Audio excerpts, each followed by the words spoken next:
Molly, since you were just talking, then I tag you. I don't really I don't have too much. My head has been in the clouds in San Diego on vacation, and head down on another project I've been working on. So I haven't been focused enough in this space lately. You can tell us all about the project you've been working on. I did get to read over the Florida bar's best practices for remote proceedings, and it's a lot of common sense. I laughed out loud when I read on the first page. One of the main points is to make sure you mute yourself when you're not speaking. It starts off with dressing appropriately, which is that's something that I'm hoping to write about soon about court etiquette via Zoom. So I thought that was interesting. They didn't get really down into the weeds with that one, except to say that the people running the proceedings and bringing in clients are responsible for making sure all of their associates are appropriately attired.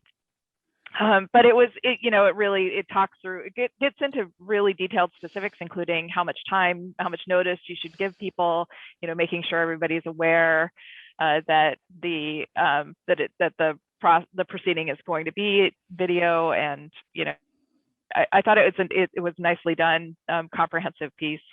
If anybody's looking for a guide.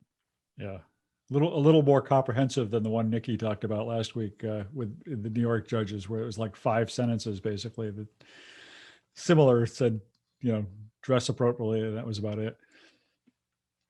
I will say I had some meeting with some state legislators today via Zoom, so that's why I'm wearing a collared shirt as opposed to a T-shirt. That was my nod to getting dressed up. Well, I mean, with lawyers, you always got to put them on notice, right? Because otherwise, I'll be like, "Well, you didn't tell me that I couldn't wear a tank top and and have sex under my desk." Yeah, I mean, there's no law saying I didn't. You can't. I can't do that. So how would I have known, right? Right.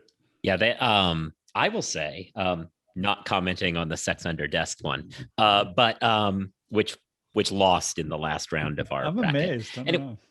I mean, it lost to the Peruvian video, which is a little bit more explicit and during an insane situation. I mean, that was a tough matchup. 4-5 though. I did a great job seeding this tournament, is all I'm saying. But on that dressing up thing, I actually wonder if this is a kind of like a hidden headline that we should focus on, which is, what about these lawyers who litigators, they still show up in Zoom hearings and stuff, but some of these corporate folks may never have had to dress up at all in their careers. And I'll tell you, I had to put on a suit for the first time a couple days ago, and it does not fit the way that it did a year and a half ago. Thankfully, in the good way. My pants continually tried to fall off of me the whole time, so I basically had to tie a burlap rope around myself like Huck Finn or something. But it was brutal. And I wonder whether it's that good way or the bad way, how many people are on the back end of this pandemic are going to need their suits redone. There is a story for an investigative journalist to go out. Oh yeah, no, I'm gonna start. Yeah, that's a good thing. I'm gonna start calling some tailors and seeing if they've seen an upswing in appointments lately. Yeah.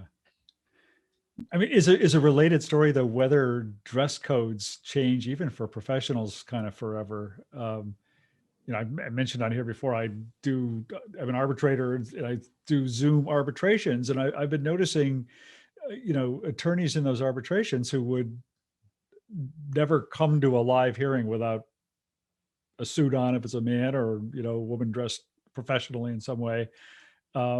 They tend to not wear those. They might just have an open collared shirt on without a tie or anything else. It's much more relaxed, it seems like. And I don't know, does that forever change dress codes, or do we, once we start doing things physically again, do we all start trying to remember how to tie a tie again? I don't know.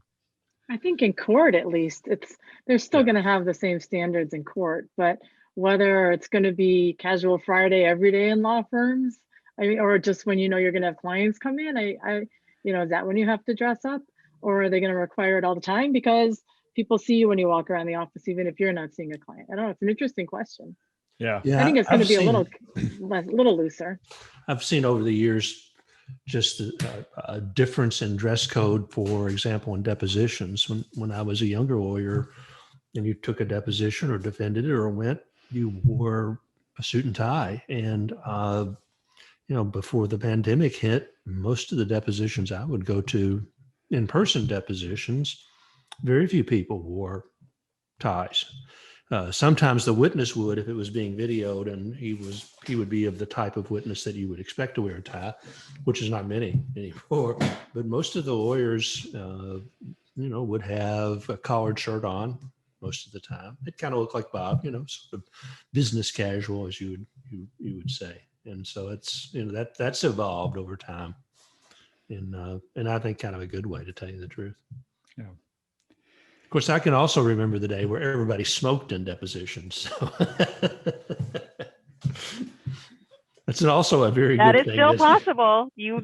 And now it is possible to smoke in your office and smoke during your depositions and smoke during court. So, and And drink.